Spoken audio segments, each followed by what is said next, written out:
Salut tout le monde, j'espère que vous allez bien. Moi ça va très bien. Je vous retrouve cette semaine pour une nouvelle vidéo et je pense que cette vidéo en tout cas est assez attendue. Je sais que beaucoup, même des gens de mon entourage, veulent savoir les vraies raisons pourquoi est-ce que j'ai quitté mon job de prof. Et aujourd'hui je vais tout déballer avec vous devant la caméra. Et pour moi aussi, je pense que j'ai besoin de m'expliquer, j'ai besoin d'évacuer tout ça, de faire sortir tout ça parce que depuis que j'ai quitté mon job de prof au secondaire en 2019, fin 2019, les gens font des assumptions sur les raisons de mon départ et me disent des choses alors qu'ils ne savent pas du tout pourquoi j'ai quitté mon job de prof. Et aujourd'hui, moi, j'aimerais bien expliquer les raisons. Peut-être que ça va toucher certains professeurs. Et déjà, je tiens à dire que c'est mon expérience personnelle, c'est mon vécu, c'est ce que moi je pense. Tout le monde n'est pas obligé de penser pareil comme moi, tout le monde n'est pas obligé de faire comme moi. C'est juste pour vous raconter par quoi est-ce que je suis passée. Et peut-être aussi que cette vidéo va aider certains qui sont dans ce cas précis, qui veulent peut-être prendre la même décision que moi, mais qui n'ont peut-être pas le courage, la force, ou peut-être qu'ils ne sont pas bien entourés et qu'ils ont besoin d'entendre ce que j'ai à dire aujourd'hui. Trêve de blabla, on va rentrer dans le vif du sujet. Alors, pour ceux qui n'ont pas suivi, pour ceux qui tombent sur cette vidéo pour la première fois sur cette chaîne, j'ai fait une vidéo sur ma reconversion professionnelle. D'ailleurs, je vous la mets juste ici. Vous pouvez cliquer dessus et aller voir peut-être cette vidéo avant et ensuite basculer ici. Aussi, si vous entendez du bruit, c'est qu'il y a une construction juste à côté. Il y a mon voisin qui construit sa maison. Donc, il y a pas mal de bruit. Donc, veuillez m'excuser si vous entendez du bruit à l'oreille. Donc, voilà, je vous disais que j'avais fait une reconversion professionnelle. Donc, j'ai été enseignante au secondaire dans un collège confessionnel. Enfin, dans deux collèges confessionnels pendant à peu près presque 8 ans. Après presque 8 ans dans le job de rêve des Mauriciens, je mets en guillemets parce que beaucoup de gens pensent que c'est un job de rêve d'être prof au secondaire. 90% parce qu'on finit tôt et qu'il y a les vacances. Donc c'était assez choquant pour beaucoup de m'entendre changer de carrière, de quitter le professorat, d'aller dans le secteur privé où je n'allais pas finir tôt, où je n'allais pas avoir des vacances. En septembre 2019, je décide de démissionner carrément, même pas de prendre un leave without pay, c'était vraiment, j'ai donné ma lettre de démission. C'était un choc pour la planète entière, que ce soit l'administration, que ce soit les collègues, que ce soit les membres de ma famille, c'était vraiment un gros choc. Et beaucoup de gens n'ont pas compris pourquoi je faisais ce choix. Mais aujourd'hui, je vais vous expliquer pourquoi. Donc la première, toute première raison pour laquelle j'ai quitté mon job de prof au secondaire, c'était parce que pour moi, personnellement, ce job devenait un peu une mascarade. Je sais, le mot est un peu fort, mais c'est exactement ce que je pensais de la profession. C'était que ça n'avait pas vraiment de sens. En tout cas, ça n'avait plus de sens pour moi. Je suis rentrée en 2012 en tant que prof et moi, dans ma tête, être prof, c'était vraiment, j'avais idéalisé ce job et j'avais attaché beaucoup de valeur à ce job. Pour moi, c'était, on a la vie des étudiants entre nos mains et nous faisons partie de ceux qui vont contribuer à la réussite ou à l'échec de plusieurs étudiants. Et j'avais pris ça extrêmement à cœur. Donc pour moi, c'était une mission plus qu'un emploi. Et c'est pour ça qu'on dit souvent que les profs, il faut avoir une vocation pour faire ce métier. Et pour moi, c'était vraiment ça, c'était une vocation. C'est-à-dire que j'avais la mission d'accompagner les étudiants, de les aider dans leur parcours et de les aider à réussir. Et pour moi, ça passait par plusieurs choses. Ça passait par l'écoute, ça passait par un accompagnement, ça passait par un échange. C'était vraiment, je prenais ça vraiment très à cœur. Donc au début, c'était vraiment très bien. C'est pour ça que je suis restée aussi longtemps aussi. J'y suis restée, pourquoi? Parce que j'avais l'impression, en tout cas au début, de vraiment contribuer à la société, contribuer à la réussite des élèves et d'avoir un rôle à jouer dans leur vie. Mais au fil des années, avec la nouvelle technologie, avec tous les changements qu'il y a eu dans les nouvelles générations, j'ai l'impression que les dirigeants, etc., n'ont pas su suivre les tendances. Et donc, le taux d'indiscipline a augmenté, les élèves devenaient ingérables et le métier, au final, est devenu surveiller les enfants. Il faut les surveiller. C'était vraiment, les dernières années où j'étais prof, c'était vraiment les surveiller, les contenir en classe. Il faut que les élèves soient silencieux, il ne faut pas faire de bruit. Alors que moi, j'ai étudié la pédagogie et les méthodes pédagogiques, c'était faire du travail de groupe, échanger, faire que les élèves participent. Et plus les années passaient, plus on avait des restrictions. En tout cas, là où j'ai travaillé, c'était comme ça. Je me souviens et je m'en souviendrai toujours, c'était qu'une fois, j'expliquais un chapitre qui s'appelle Customer Service. Donc, j'étais prof de Traveling Tourism. Il y avait un chapitre de Customer Service et il fallait qu'on fasse des role-play. Donc, il fallait que les élèves viennent devant la classe, fassent des jeux de rôle pour qu'on puisse les évaluer sur la façon d'offrir un customer service aux clients. Et je me souviens qu'on faisait ça et que les élèves éclataient de rire parce que c'était quand même drôle, c'était comme une pièce de théâtre, donc on éclatait de rire. Mais en même temps, c'était le sujet de la leçon du jour. Et je me souviens qu'on est rentré dans ma classe et on m'a dit qu'il était l'heure de travailler. Et j'étais sur mon travail et qu'il fallait travailler. Et alors que j'étais en train de travailler. Donc, les anecdotes comme ça, j'en ai des tonnes et des tonnes. Et ensuite, j'ai changé de collège aussi. C'était la même chose. C'était que les élèves ne devaient pas marcher dans les couloirs. Les élèves devaient rester tranquilles en classe. On ne pouvait pas rigoler, on ne pouvait pas faire de groupe, donc il ne fallait pas faire trop de bruit parce qu'on allait déranger les autres classes, on allait déranger les autres professeurs. On était dans le salon, nous les profs, on éclatait de rire, donc on nous disait il faut rester tranquille, il ne faut pas déranger. Donc c'était vraiment devenu un job où il ne fallait pas déranger, il fallait rester tranquille, il fallait surveiller les uniformes. Franchement, ça c'était un truc que je ne supportais pas de faire, c'était surveiller les uniformes, surveiller les élèves, surveiller les retards. C'était vraiment devenu un job où je devais passer mon temps à surveiller. Ce n'était plus vraiment de la pédagogie. Moi, personnellement, je ne trouvais pas que c'était pédagogue d'agir comme ça. Ensuite, par rapport au syllabus, donc moi j'étais prof de tourisme, donc j'enseignais les mêmes choses depuis des siècles et des siècles, alors que le tourisme avait évolué, mais skyrocket quoi. C'était ce que j'enseignais, c'était obsolète. Ce qu'il faut savoir, c'est que dans Travel and Tourism, il y a une très grosse partie de marketing. Et moi, j'enseignais les techniques de marketing qui étaient complètement dépassées. Alors que nous, on est à l'aide du social media, du digital marketing, le tourisme est à fond dedans, des visites virtuelles, de tout ce qui est en ligne, réservation en ligne, etc. Et nous, on enseigne des choses qui sont assez dépassées, des choses qui sont très, vraiment des techniques marketing qui sont anciennes. Certes, il faut avoir une notion, mais en tout cas, le syllabus n'était pour moi pas adapté. Au fil des années, plus les élèves devenaient indisciplinés, parce que les élèves sont indisciplinés, pourquoi? Parce que le système n'est pas adapté, on n'est vraiment pas à l'aide de la technologie, on les fait encore emmener des gros livres dans leur sac et on leur fait travailler dans des livres, lire et lire et lire, alors que on sait maintenant que c'est digital, le temps d'attention des élèves, même des adultes maintenant, il est raccourci. Donc, parler et faire lire pendant 40 minutes, pendant 1h20 minutes, c'était vraiment, pour moi, pour ma part, c'était vraiment une mascarade. On prend des anciennes méthodes et qu'on les applique en 2020, 2021 et pour moi, c'était plus possible. Donc, j'étais plus du tout en phase avec la façon d'enseigner, le système éducatif public, en tout cas Maurice, qui pour moi était vraiment complètement dépassé, pas à l'air du temps et que les élèves étaient complètement détachés. Et plus les années passaient, plus les collègues disaient « Bon, tu viens, tu fais ton travail. Tu viens, tu fais ton travail et tu pars.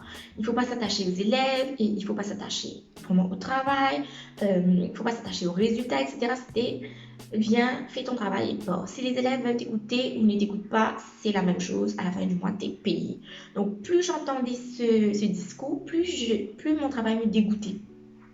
Honnêtement, parce que j'avais tellement attaché justement ces valeurs à ce métier que pour moi, ce n'était pas possible de venir de faire du blabla et de rentrer chez moi.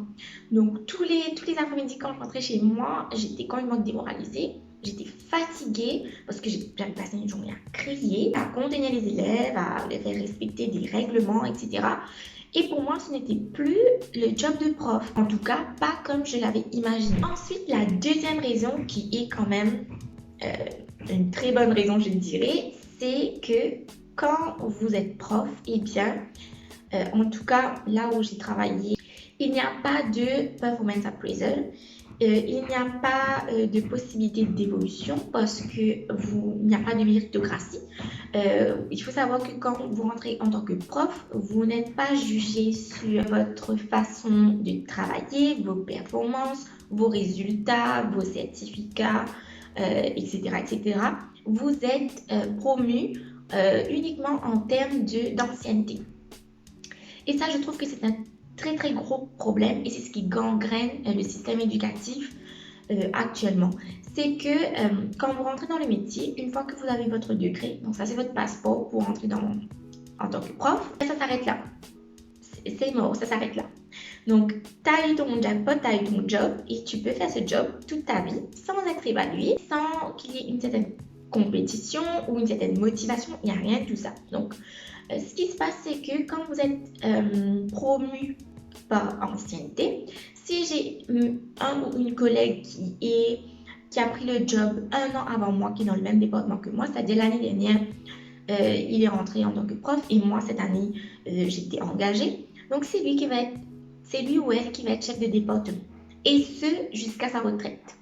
Donc, imaginez-vous, j'entre, j'ai 24 ans, cette personne a 25 ans.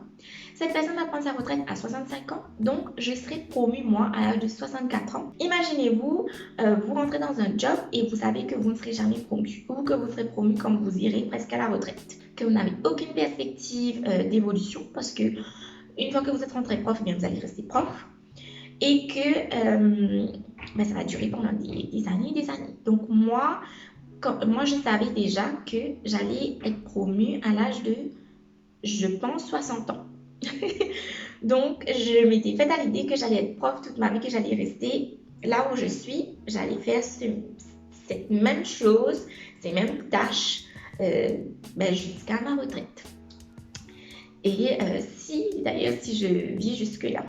Et je trouve que c'est assez fataliste et que tu perds ta motivation au fil des années. Et c'est compréhensible, c'est que tu n'es pas évalué, tu n'as pas d'incentive pour travailler mieux, pour amener plus de résultats, pour être plus professionnel, etc. Donc, pourquoi est-ce que tu vas te donner la peine de faire tout ça? Donc, je trouve que ça encourage beaucoup la paresse. Personnellement, j'étais devenue paresseuse et pourtant, je faisais tous mes lesson plans, j'étais une des rares à faire tous les lesson plans tous les jours, etc. J'essayais autant que possible de me motiver, mais arrivé à un moment donné, tu n'en peux plus. Tu n'en peux plus parce que, au final, mais tu fais ça pourquoi?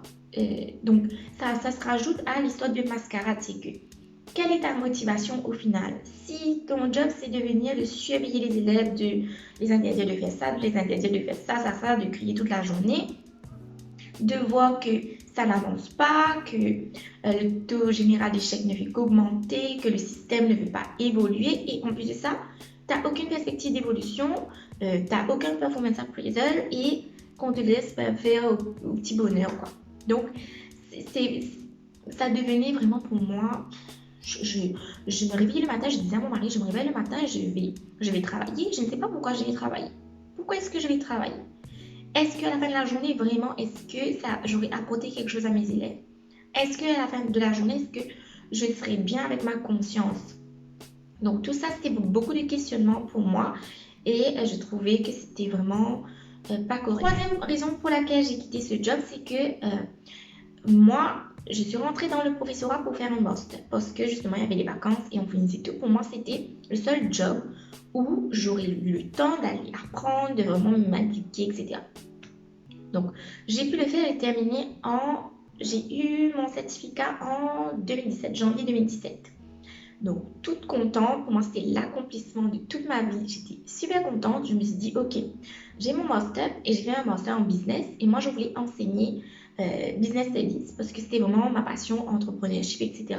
Vous voyez vous-même maintenant. Et je me suis dit, bon, peut-être que ça va me motiver, ça va me donner un petit peu plus de motivation donc de pouvoir enseigner 2 matières dans les grandes classes. Donc je me suis dit, c'est génial, comme ça je vais un peu moins m'ennuyer, ce sera moins boring d'enseigner tout le temps les mêmes principes, etc. Donc je vais à la PSEA, je vais déposer mon certificat et le monsieur me dit, madame, vous êtes overqualified et vous pouvez garder votre certificat, on n'en a pas besoin. Et là, je pense que c'est là que j'ai eu ce déclic. C'est que tu es overqualified. Donc déjà, on voit qu'on ne nous encourage pas à étudier plus. Pourtant, nous sommes des enseignants. Mais quand j'ai emmené mon certificat, j'étais overqualified.